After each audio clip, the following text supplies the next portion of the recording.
তাড়া দিতে হবে মা, অনুষ্ঠানে শুরু হবে আর কিছুক্ষণের মধ্যে। ঈশিতা হাসে, হাতের কাঁথায় আলতো হাত বুলিয়ে বলে, যাচ্ছি মা, আমি রেডি, একটু সময় দাও শুধু, আপুর সাজটা শেষ হোক। তাহসিনের ঘর থেকে বের হয়ে হৈমন্তী এবার সোজা ইচ্ছের ঘরের দিকে রওনা দেয়। মেয়েটা কাল থেকে অসুস্থ, আবার সকাল থেকেই বমি করছে। দরজা ঠেলে চোখে পড়ে নির্জন ঘর। হালকা আলোয় শুয়ে আছে ইচ্ছে, কপালের রং বিবর্ণ, চোখের নিচে গাঢ় ছায়া। এক পাশে ভাঁজ করে রাখা হলুদ ড্রেসটা পরে আছে ঠিকই, কিন্তু ক্লান্তিতে চোখ বন্ধ। ধীর পায়ে এগিয়ে গিয়ে হৈমন্তী বিছানার পাশে বসে, কপালে হাত রেখে বলে, ইচ্ছে তৈরি হবি না? সবাই তো নিচে তোকে খুঁজছে। ইচ্ছে চোখ খুলে দুর্বল কণ্ঠে বলে, বড় মা, আমার মাথাটা ঘুরছে, একটু রেস্ট নিচ্ছি। হৈমন্তী আলতো করে কপালে হাত বুলিয়ে দেয়। কপাল ছুঁয়ে বুঝতে পারে মেয়েটার শরীরটা বেশ দুর্বল। একবার চুমু খায় মলিন গালে। মনের ভেতর চিন্তার ঘনঘটা। এই একদিনেই মেয়েটার যেন অর্ধেক হয়ে গেছে। একটা দীর্ঘ নিঃশ্বাস ফেলে উঠে দাঁড়ায়। আচ্ছা, তুই একটু বিশ্রাম নে, আমি গিয়ে দেখি কি অবস্থা। তবে দ্রুত রেডি হয়ে নিস, কেমন? ধূসর চলে যাওয়ার পর থেকে ইচ্ছের সাথে হৈমন্তী আর খারাপ ব্যবহার করে না। ভেতরে ভেতরে কেঁপে উঠে মনটা। হয়তো কিছু একটা ঘটবে, এমন এক অজানা আশঙ্কায় ভরে আছে হৈমন্তীর বুক। মেয়েরা হা মেলে তাকিয়ে আছে ডেকোরেশনের গেটের দিকে। কেউ কেউ তো কানা ঘষা শুরু করেছে এরই মধ্যে। একজন কি ড্রেসিং, ওয়াও হ্যান্ডসাম বয়, এমন কথা মেয়েদের মধ্যে মুহূর্তেই ছড়িয়ে গেছে। এদিকে চারজন মূর্তিমান হলুদ রঙের পাঞ্জাবি ও সাদা প্যান্ট পরেছে। বলিষ্ঠ দেহ ঢেকে আছে পাঞ্জাবিতে। এক কথায় চোখ ধাঁধানো। শরীরের গঠন, হাঁটার ভঙ্গি, চোখে চোখ রাখা দৃশ্যটা সব কিছুতেই যেন আলাদা একটা অদ্ভুত ফুটে উঠেছে। রুহি তো হা করে তাকিয়েছে রাফিদের দিকে। লোকটাকে এর আগে তার ভাই জয়ের বিয়েতে দেখেছে ধূসর ভাইয়ের সাথে বেশ দেখতে, তবে সব সময় গোমরা মুখ ভেবেই দূরে দূরে থাকতো। কিন্তু আজ যেন অন্য এক রাফিদ। ধবধবে হলুদে পাঞ্জাবিতে, গাঢ় চোখ, নিঃশব্দ অথচ দীপ্ত পা ফেলে হাঁটা। লোকটা হাঁটছে আর তার সাথে যেন বাতাসটা পর্যন্ত ছন্দে বদলে দিচ্ছে। রুহি নিজের অজান্তেই দীর্ঘশ্বাস ফেলে। মনে মনে নিজেকে প্রশ্ন করে, এই লোকটার সব সময় এমন ছিল নাকি আমি দেখতে ভুল করতাম? আর অন্যদিকে ঈশিতা তার প্রেমিক পুরুষের থেকে যেন চোখ সরাতেই পারছে না। ট্রিনের চোখ মুখে সেই চিরচেনা গাম্ভীর্য, পায়ের চাল চলে ভয় আর সম্মোহন একসাথে ছড়াচ্ছে চারপাশে। ঈশিতা ভেতরে ভেতরে কাঁপছে, বুকের ভেতর উথাল ঢেউ তুলছে না বলা শত শব্দ। কিছু বলতে চায়, কিছু বলতে ভয় করে। চিহ্ন আজ বেশি দূরের মনে হয়, অথচ সবচেয়ে কাছের মানুষ ঈশিতা।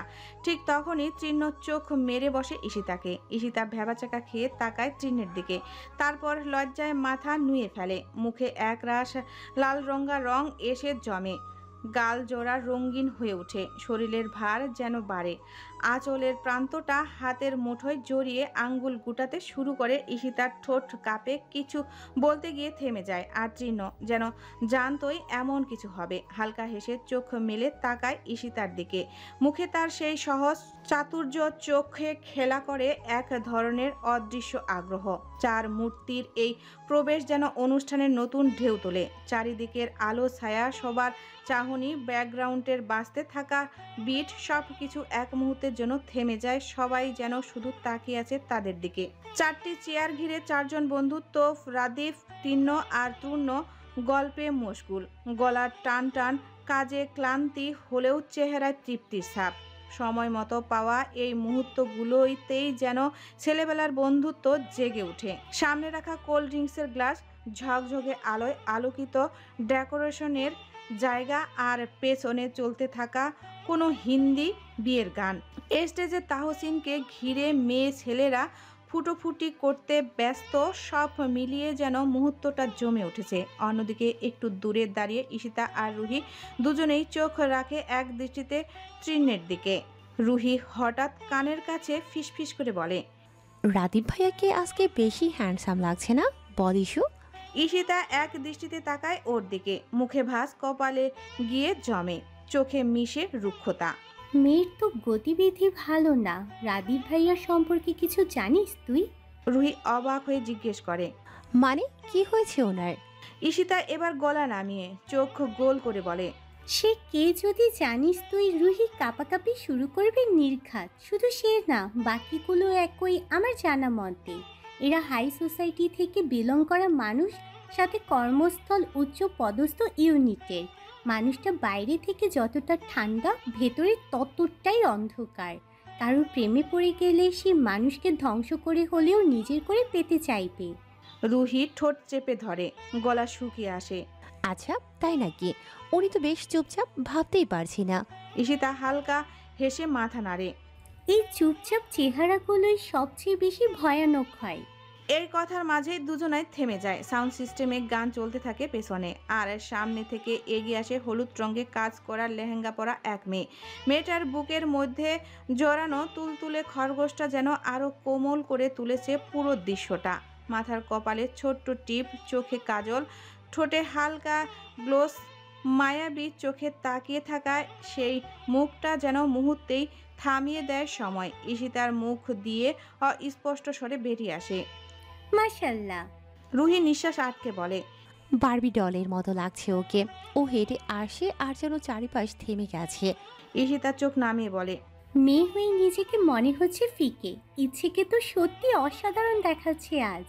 রুহি চুপচাপ ইচ্ছের দিকে তাকিয়ে থাকে। দুজনার মনে একই কথা, মেয়েটাকে কেউ ছুতে পারবে না। ইচ্ছে যেন কোনো কাচের তৈরি অববয়।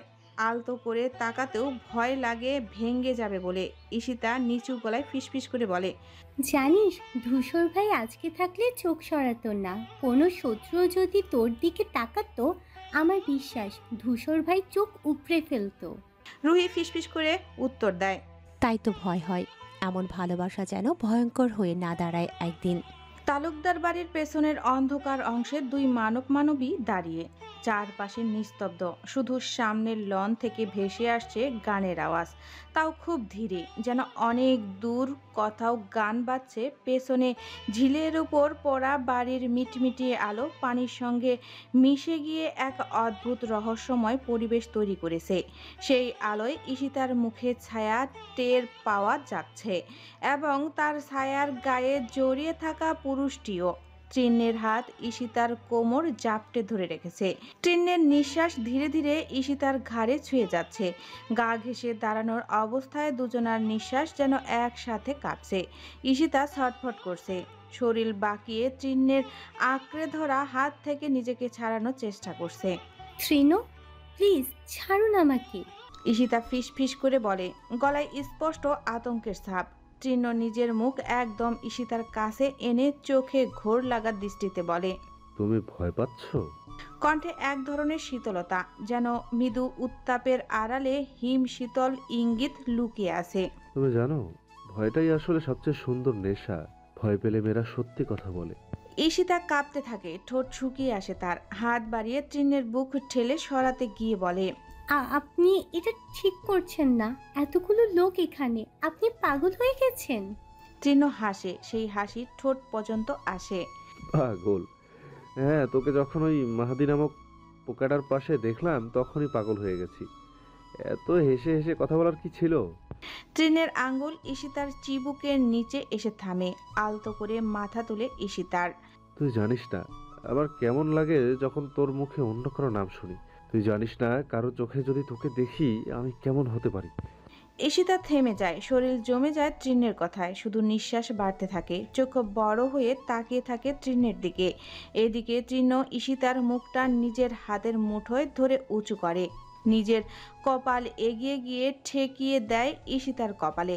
এক মুহূর্তের জন্য নিঃশব্দতা। ঈশিতাও তাকিয়ে আছে তৃণের চোখে, আর তৃণ গভীর গলায় বলে ওঠে, তোমাকে সুন্দর লাগছে ইস্যু। আমার যেখানে বেহাল দশা সেখানে তুমি অন্য ছেলের সাথে কথা বলতে পারো কিভাবে? আমি কিন্তু আমার জিনিসে কারো নজর সহ্য করব না। তৃণের কণ্ঠে এমন এক দম বন্ধ করা মালিকানা যে ঈশিতা নিজেই কেঁপে ওঠে। গলার নিচে কেঁপে ওঠে চিবুক, শিরদাঁড়ায় বয়ে যায় ঠান্ডা একটা শিশিরানি। তবুও ঈশিতা চুপচাপ মাথা নাড়িয়ে বুঝিয়ে দেয় আর না, সে আর কোনো ছেলের সাথে কথা বলবে না। সে শুধু তৃণের তৃণ ঠোঁট ফুটে উঠে ঠান্ডা একটা হাসি, সন্তুষ্ট এক সৃষ্ট স্নেহ। এক মুহূর্তে তৃণ শক্ত করে ঈশিতাকে নিজের বুকে জড়িয়ে ধরে, এক হাতে পেছন থেকে ওকে চেপে রাখে বুকের সাথে, অন্য হাতে মুখটা উঁচিয়ে ঈশিতার গালে পরপর কয়েকটা চুমু বসিয়ে দেয়, নরম কিন্তু জেদি, উন্মাদনার মেশানো চুমু। ঈশিতা আর নিজেকে সামলে রাখতে পারে না, জোরে জাপটে ধরে তৃণের পাঞ্জাবিটা, যেন সেখানেই আশ্রয় খুঁজে নিচ্ছে, যেন এর বাইরে কিছু নেই তার জন্য। ভয়ে ভালোবাসা দখলের কাছে নিজেকে সঁপে দেয়। এইদিকে তৃণ জড়িয়ে ধরা অবস্থায় পাঞ্জাবির পকেটে হাত ঢুকিয়ে কাঁচা ফুলের গাছটা বের করে। ঈশিতাকে শক্ত করে জড়িয়ে ধরা অবস্থাতেই পিঠের দিক দিয়ে চুলে আলতো করে গাছড়াটা পরিয়ে দেয়। নরম ফুলের গন্ধে ভরে যায় চারপাশ। ঈশিতার শ্বাস নিচ্ছে ধীরে ধীরে, পাঁজরের ভেতর কাঁপছে বুক।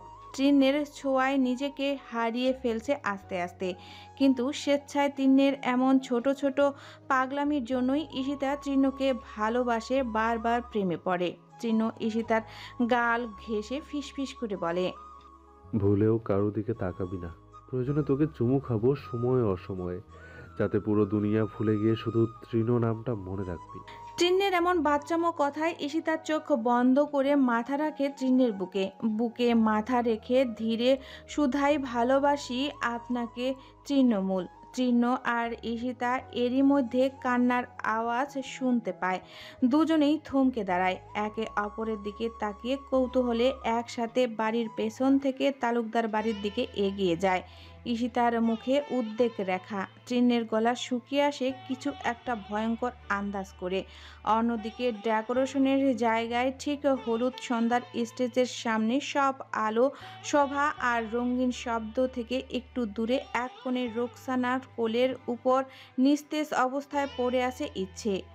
গোল গোল চোখ, ছোট খরগোশটা ইচ্ছের আশেপাশে ঘুরপাক খাচ্ছে, একবার ইচ্ছের গা ঘেঁষে বসছে, একবার আবার নাক দিয়ে ঠেলে দেখছে, যেন বুঝে নিতে চাইছে কেন তার প্রিয় মানুষটা নড়ছে না। রোকসানার চোখ ফেটে পানি গড়াচ্ছে, ইচ্ছের মাথায় হাত বুলিয়ে কাপা কণ্ঠে বলে উঠছে, কিছু বল মা, চোখ খুল, একটা কথা বল মা। কিন্তু কোনো সাড়া নেই ইচ্ছের। কিছুক্ষণ আগে সবার সাথে বসে গল্প করছিল, এখন হুট করেই মেয়েটা অচেতন। ইতিমধ্যে সেখানে আত্মীয় স্বজন অতিথিরা এক একে জমা হতে শুরু করেছে।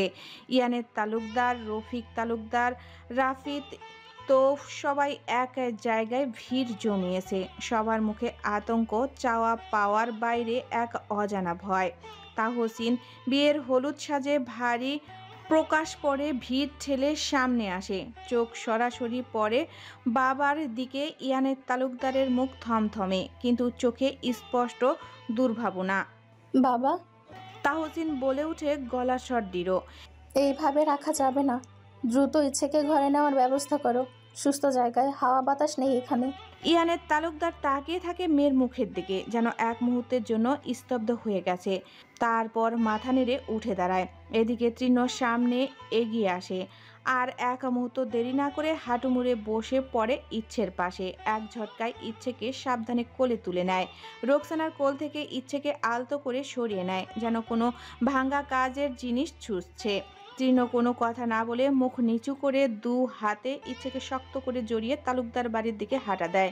ঈশিতা এক পাশে দাঁড়িয়ে থাকে, হাতে মুখ চাপা দিয়ে কান্না থামানোর চেষ্টা করছে, কিন্তু চোখে পানি থামছে না। পেছন থেকে লোকজন কানা ঘষা করে বলে, এটা কিভাবে হলো?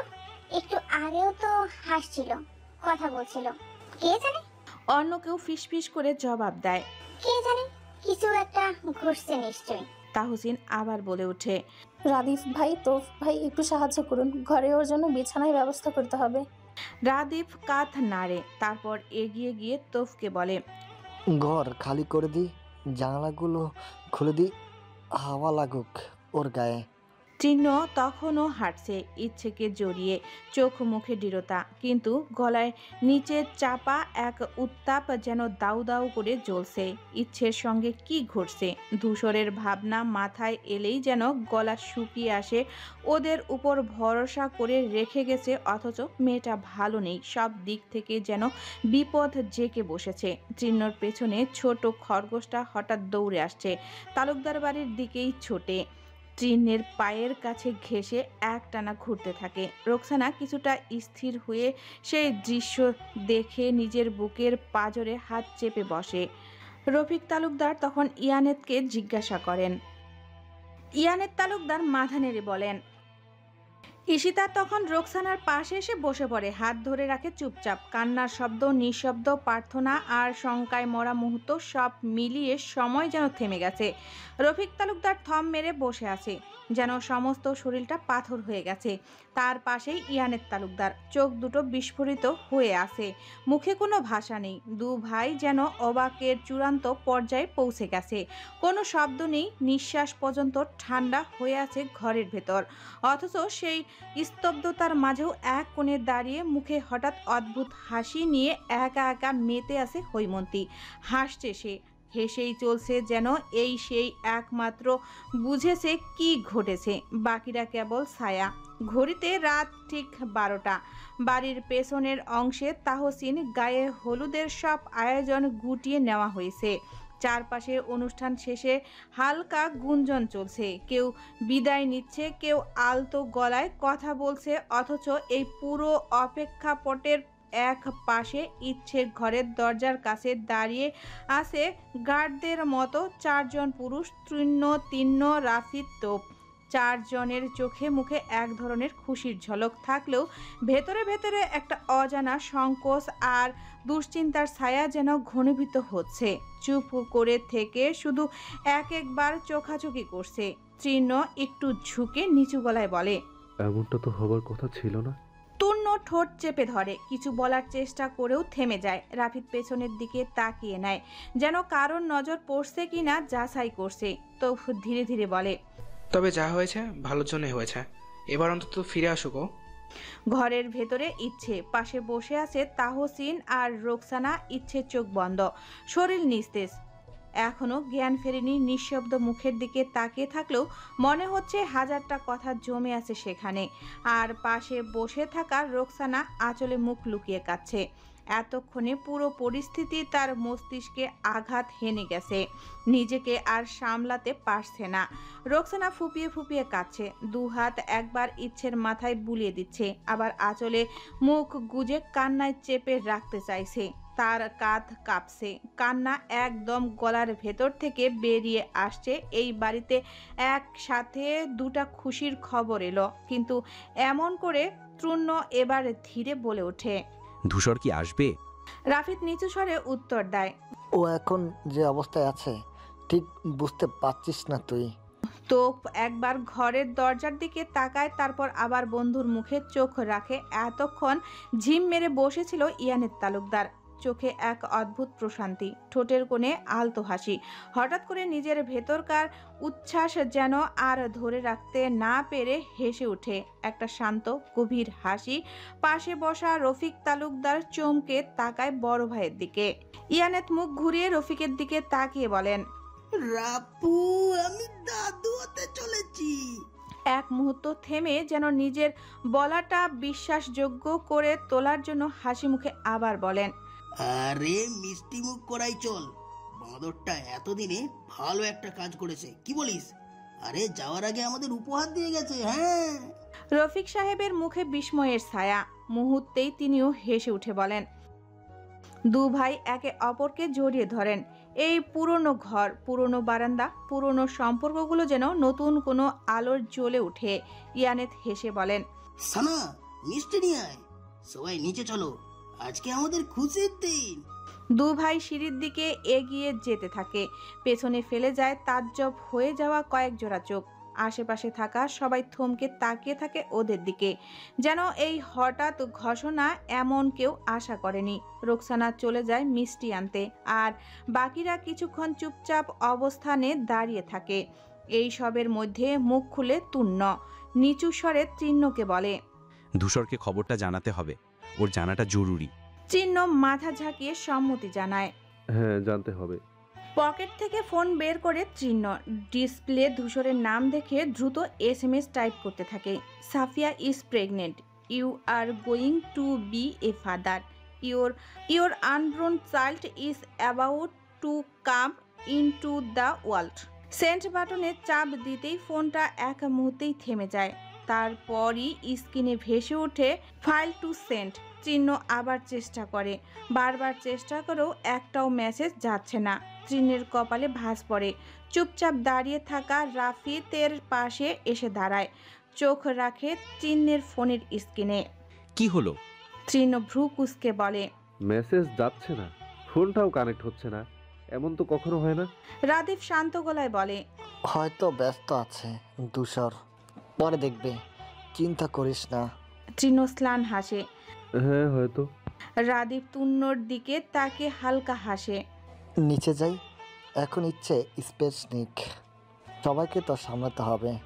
তিনজন ধীরে ধীরে সিঁড়ির দিকে এগিয়ে যায়। উপর থেকে নিচে নামার এই যাত্রায় কারো মুখেই আর উচ্ছ্বাস নেই। ইয়ানেত আর রফিক খুশি যেমন পুরো বাড়িটাকে আলোয় ভরিয়ে ফেলেছে, ঠিক তেমনি সেই আলোয় কোথাও যেন এক টুকরো ছায়াও জেগে উঠেছে। একটা অদৃশ্য প্রশ্ন, একটা অশান্ত সংকেত। আয়নার সামনে দাঁড়িয়ে আছে ইচ্ছে, নিঃশব্দে ঘরের নিঃসঙ্গতাকে যেন ভেঙে দিতে চায় তার থেমে থাকা চোখ। বাহিরে সকালের মিষ্টি আলো চারিদিকে ছড়িয়ে পড়েছে। গতকালকে গায়ে হলুদের শেষে আজ তাহসিনের বিয়ের দিন। ইচ্ছের দৃষ্টি তখনও দেওয়ালের সাথে লাগোয়া আয়নার দিকে স্থির। পরনে ধূসরের সাদা শার্ট, বড় ঢোলা ধূসরের গায়ের গন্ধ মেশানো সেই শার্টটা ইচ্ছের হাঁটু ছাড়িয়ে গেছে। দু হাতে শার্টটা গুজিয়ে একটু খোলা পেটের দিকে তাকায় সে। খুশি মনে পেটের কাছে দুটা বাটন খুলে ফেলে। পেটের একটু অংশ এখন দৃশ্যমান। নিঃশ্বাস ফেলতেই বুক থেকে ঢেউ নেমে আসে উষ্ণ আবেগ মাখা পেট অবধি। সেখানে ইচ্ছের পরম যত্নে হাত বুলাতে থাকে, এক দৃষ্টি পেটের দিকে। সেখানে বাসা বাঁধা কারো অস্তিত্বকে অনুভব করে। তার সেই অসভ্য পুরুষের অনাগত সন্তানের মা হতে চলছে সে। শরীরে এক রকম কাঁপুনি দিয়ে উঠে, কিন্তু সেটা ভয় থেকে নয়, এক ধরনের আবেশ আর বাস্তবতাকে মেনে নেওয়ার অনুভব থেকে। মাতৃত্ব বুঝি এমনই কিছু যে অনুভবের কাছে সব আবেগ পরাজিত হয়। এই অষ্টাদশী মেয়ে কেমন একদিনই বড় হয়ে গেছে, যেন শরীর নয় আত্মীয়ই এখন ভারী হয়ে উঠেছে। চোখ দুটো নরম হয়ে আছে, ঠোঁটের কোণে অস্পষ্ট হাসি। কল্পনায় এক ধরনের স্বপ্ন খেলে যায়। ধূসর নিজের উষ্ণ হাতে এই পেটটায় রেখে বলছে, এইখানে আমার পৃথিবী আছে। ইচ্ছে কল্পনায় হারিয়ে যায়। হঠাৎ ঈশিতার ডাকে হুঁশ ফিরে আসে। দরজার কাছে দাঁড়িয়ে আছে ঈশিতা, হাতে খাবারের প্লেট, মুখে একরাশ ক্লান্তি, তার মাঝেও চিরচেনা আদর। ইচ্ছে ঈশিতাকে দেখে তড়িঘড়ি করে শার্ট দিয়ে পেট ঢেকে ফেলে। শরীর সোজা করে আয়নার দিক থেকে পেছনে ফিরে দাঁড়ায়। ঈশিতা প্লেট রাখে, চোখ ইচ্ছের দিকে এক মুহূর্ত তাকিয়ে থেকে বলে, দ্রুত খাবার সব ফিনিশ করা চাই। একটু যদি অনীহা দেখছি, মাকে কিন্তু ডেকে আনবো। আমার সোনাদের কষ্ট দিবি না একটুও, বলে দিলাম। বলেই ঈশিতা মুখ বাঁকিয়ে ইচ্ছেকে টেনে ধরে বিছানায় বসিয়ে দেয়। জুসের গ্লাস এগিয়ে দেয়। ইচ্ছেও খুশি মনে গ্লাস হাতে নেয়। গলায় এক রাশ দ্বিধা নিয়ে আস্তে করে বলে, উনি জানে এসো আমি মা হতে চলেছি। ঈশিতার মুখ মুহূর্তে কালো হয়ে আসে। ইচ্ছের মন ভালো রাখার দায়ে মিথ্যা বলে ওঠে, ভাইয়া অনেক খুশি। ইচ্ছে দ্রুত তোর সাথে কথা বলতে চাই, আর বাড়ি আসবি খুব তাড়াতাড়ি। ইচ্ছে কিছু বলে না, কয়েক মুহূর্ত চুপ থেকে জিজ্ঞেস করে, তুই মিথ্যে বলছিস না তো? ঈশিতা কাপা কণ্ঠে বলে, না তো। ইচ্ছে গলা নামিয়ে ফেলে, ঠোঁট কেঁপে ওঠে, তারপর গলা ধরে যায়। আমি জানি উনি ফোন ধরেনি, আমাকে মিথ্যা আর বলতে হবে না। বলেই হঠাৎ করে কাঁদতে শুরু করে ইচ্ছে। গলা ধরে আসে, চোখের পানি গড়িয়ে পড়ে গাল বেয়ে। ঈশিতা মুখ শক্ত করে বসে পড়ে পাশে, দু হাত দিয়ে ইচ্ছের হাত ধরে বলে, তুই এখন কাঁদবি না প্লিজ।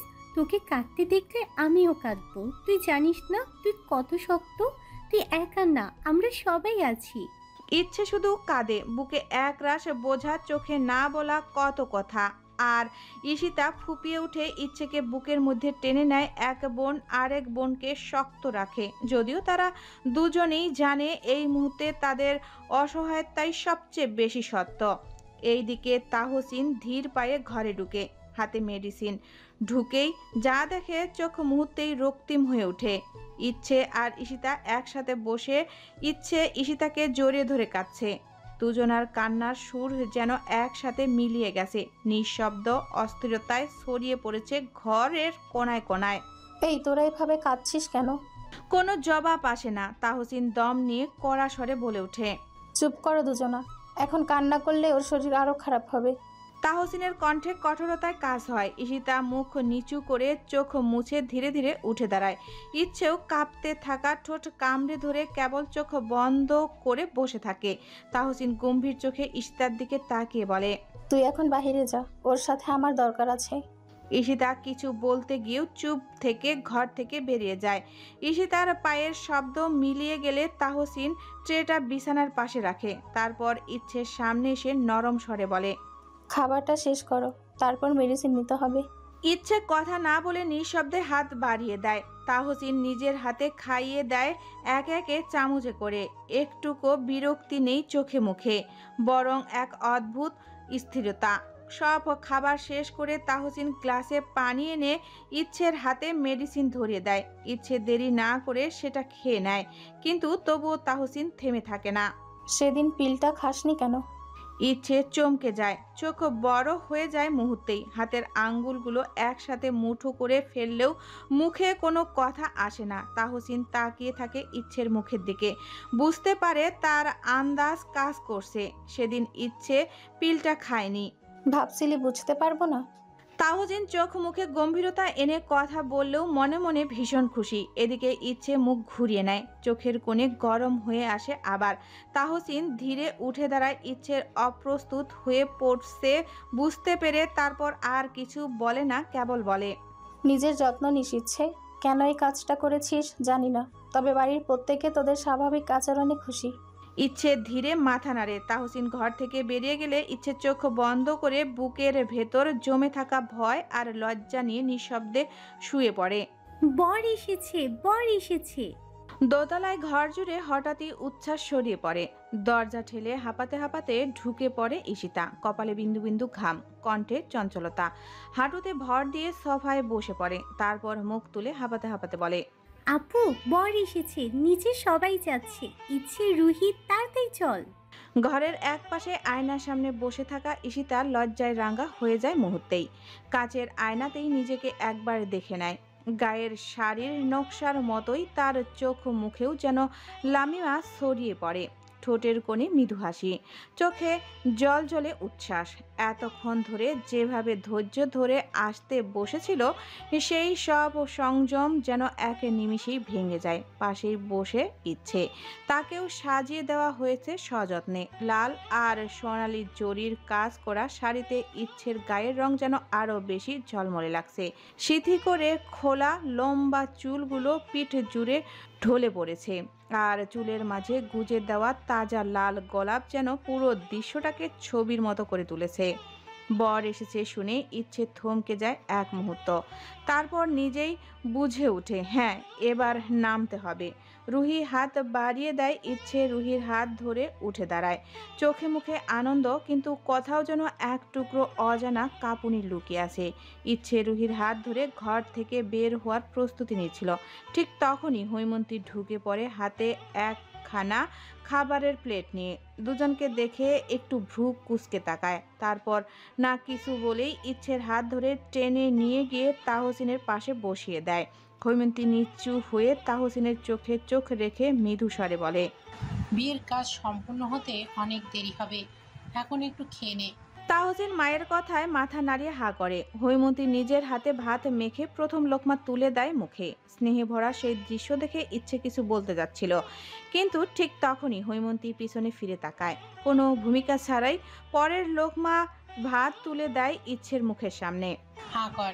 ইচ্ছে হঠাৎ থেমে যায়, চোখে এক রাশ অস্বস্তি নিয়ে বলে, আমার ক্ষুধা নেই বড় মা। হৈমন্তী মুখ শক্ত করে এবার সোজাসুজি ধমকে সুরে বলে ওঠে, তোর ক্ষুধা নেই, তবে আমার নাতি নাতনির ক্ষুধা লেগেছে। চুপচাপ ভা কর তো। ইচ্ছে কথা বাড়াস না। ইচ্ছে প্রথমে মুখ ঘুরিয়ে নেয়, ঠোঁট চেপে রাখে কিছুক্ষণের জন্য, যেন নিজের আবেগ আটকে রাখতে চাইছে। তারপর হঠাৎ মুখ ঘুরিয়ে বলে, বড় মা কি শুরু করেছো বলো তো? কাল থেকে আমাকে তোমরা খাওয়ার উপরে রেখেছো। গলায় চাপা অভিমানের সুর স্পষ্ট হলেও চোখে যেন একরাশ লজ্জা। হাতটা পেটে নামিয়ে রাখে, নিঃশব্দে শ্বাস নেয়, তারপর নিচু গলায় আরো বলে, ওরা তো ছোট এখনো, ওদের ক্ষুধা লাগেনি, এমন জোর করে খাওয়ানোর কি দরকার? এত কথা কেন বলিস ইচ্ছে? তুই এখনো ছোট আছিস, কি বুঝিস এসবে? চুপ করে শুধু খেতে থাক, রাগাবি না আমায়। হৈমন্তীর দৃঢ় কণ্ঠের কথাগুলো বেরিয়ে আসে, তবে তাতে একরকম স্নেহ লুকানো। ইচ্ছে তার বড় মার চোখের দিকে এক ঝলক তাকায়, তারপর কিছু না বলে মুখ নামিয়ে নেয় প্লেটের দিকে। গাল ফুলে উঠেছে অভিমানে, কিন্তু কিছু না বলে খাবার মুখে তুলে নেয় আর নিজের অস্বস্তিটুকু গিলে ফেলতে চেষ্টা করে। ঈশিতা পাশে বসেছিল, হঠাৎই রাগে মুখ গমরা করে বলে ফেলে, শুধু তাসিন আপু আর ইচ্ছেকেই খাওয়াও, আমি তো কেউ নেই বাসার। ঈশিতার অভিমান যেন ঠিকরে বেরোয়। হৈমন্তী মেয়ের কথায় হেসে ওঠে, তারপর প্লেটে আর একটু তরকারি তুলে নিয়ে বলে,